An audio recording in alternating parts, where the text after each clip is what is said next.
Salmon in the trees in Washington state might sound strange, but if you visit, it's exactly what you might see. For the past 20 years, people have been tossing dead salmon into the forest, onto trees, bushes, and just about anywhere they can. At first, this may seem like a bizarre and pointless activity, especially since the U.S. has been struggling with salmon population issues for years, investing billions of dollars into restoring their numbers. There have even been protests and discussions about tearing down dams, huge structures that cost millions to build. But in Washington, things seem to work differently. Despite the ongoing salmon crisis, people just throw the fish into the forest. So, why have they been doing this for 2 decades?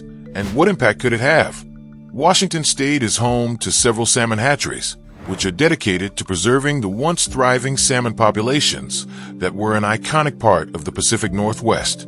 These hatcheries, like the Carson National Fish Hatchery, some of which have been around for over 80 years, aim to keep the salmon alive in the face of challenges. However, one major obstacle is the extensive network of dams built along the Columbia River in recent decades. Salmon, by nature, are anadromous, meaning they're born in rivers, streams, or lakes, swim out to the ocean, and then return to their birthplace to spawn. However, the dams block their path, making it much harder for them to travel upstream. While Washington isn't the only state dealing with this problem, the state is particularly affected since the Columbia River runs through it. There are countless dams along the river, which creates significant challenges for salmon migration. To address this, authorities have spent vast amounts of money on hatcheries, maintaining aging facilities that cost over $2.2 billion in the past 2 decades. Yet, despite this financial commitment, the salmon population in the Columbia Basin continues to decline. While hatcheries produce millions of salmon each year, the number of wild fish in the region has dramatically decreased. Out of 6 species of salmon, 13 separate populations are now listed as endangered.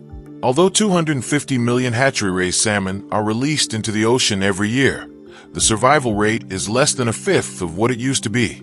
In some cases, as low as 4% of hatchery-raised salmon make it back to spawn, which is below the minimum threshold required for recovery. The situation is grim. The high cost of bringing back salmon has been challenging for both authorities and locals. The government's cost per returning fish can range from $250 to $650. In communities where salmon once thrived, such as the Quiltruckies, who once relied on salmon for 60% of their diet, the catch is now less than 1 fish per person for their 10,000 residents. The declining salmon population is not just an environmental issue, but also a socioeconomic one for communities that depend on it.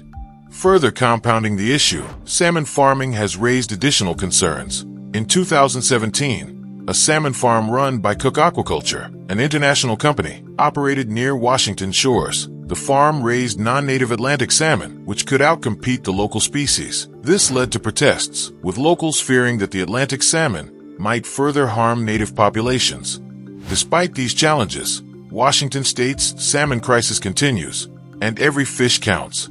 Federal scientists predict that the situation will worsen in the coming years, with the survival rates continuing to drop. Washington salmon are in peril, and efforts to improve their survival need to be escalated. Now, let's take a closer look at Hansen Creek, located near Seattle. This is where the unique practice of tossing dead salmon into the forest has been going on for 2 decades. Over the years, nearly 300 tons of dead fish have been scattered along the creek's banks. But why? This isn't a deliberate attempt to reduce the salmon population. Instead, it's part of a research project by the University of Washington. Every year, tens of thousands of salmon return from the ocean to spawn and die in Hansen Creek. For certain types of salmon, this is completely normal. After spawning, most of them stop eating and spend their last energy on reproducing. Researchers have been collecting the dead fish and throwing them into the forest as part of a long-term experiment. The results of this experiment are fascinating. Before the study started, trees along the creek where the fish were dumped grew slower than on the opposite bank. However, after 20 years and 300 tons of fish,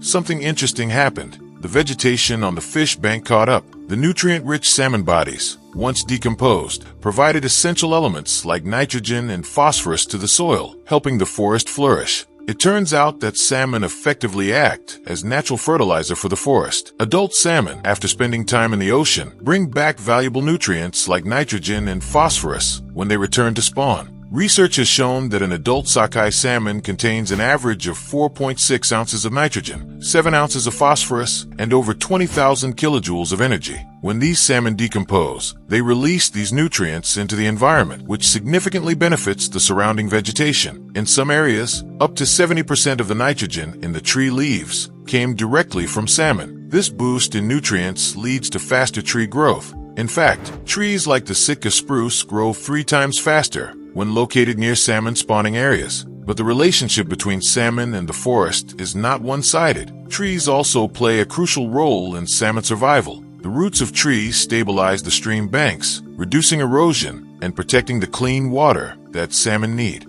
Additionally, the trees provide shade, keeping the water cool and livable for the salmon. As they grow, the trees also provide shelter for young salmon, offering hiding spots away from predators and strong currents. While humans have been tossing dead fish into the forest as an experiment, nature has been carrying out this cycle for millennia. Animals like bears, wolves, and eagles also help spread salmon remains into the forest. These creatures take what they need from the fish and leave behind the leftovers, which are then broken down by other animals and insects. As the nutrients from the decomposing fish permeate the ecosystem, the forest thrives. In fact, the Nisqually tribe in Washington has been throwing dead salmon carcasses into the Nisqually River since 1999. This practice, intended to nourish the river's ecosystem, has been shown to boost biodiversity and help the young salmon that need these nutrients to survive. However, as the salmon population has dwindled, the amount of dead fish available to nourish the ecosystem has decreased, leading to a decline in both salmon and the species that rely on them. Despite this, the solution isn't to keep throwing salmon into the forest or rivers. Instead, the key is to restore natural conditions. One of the most important steps in this process is removing barriers, like dams. In Oregon, a project is underway to restore what's known as a fish highway, removing obstacles like culverts that prevent salmon from reaching their spawning grounds. Over the past decade, the project has removed 43 of 93 planned barriers, restoring over 115 miles of habitat. The effort to remove these barriers is essential for the survival of the salmon population, as it enables the fish to reach their spawning grounds more easily. Not only will this project help salmon, but it will also benefit the local community. Oregon's fishing industry generates significant revenue, and as the salmon population increases, so too will the number of fishermen and the economic benefits they bring. Even local dairy farms, which rely on the area's heavy rainfall, benefit from the improvements to the region's infrastructure. Dams continue to be a significant obstacle for salmon, but progress is being made. In 2024, there were plans to remove dams along the Clutha River, a once thriving salmon habitat. The removal process involves careful planning to mitigate the environmental impacts, ensuring that the river can return to its natural state and support a healthier salmon population. Experts predict that it will take 12 to 25 years for salmon populations to stabilize after these efforts, but the long-term outlook is promising, with a potential 46% increase in ocean catch over the next 30 years. In conclusion, while the practice of throwing dead salmon into the forest may seem odd, it highlights an important aspect of the struggle to restore salmon populations in Washington. It's not just about hatcheries and artificial efforts. It's about creating the right conditions for nature to take its course. By removing obstacles like dams, we can give salmon a fighting chance to survive and thrive, benefiting both the environment and the communities that depend on them.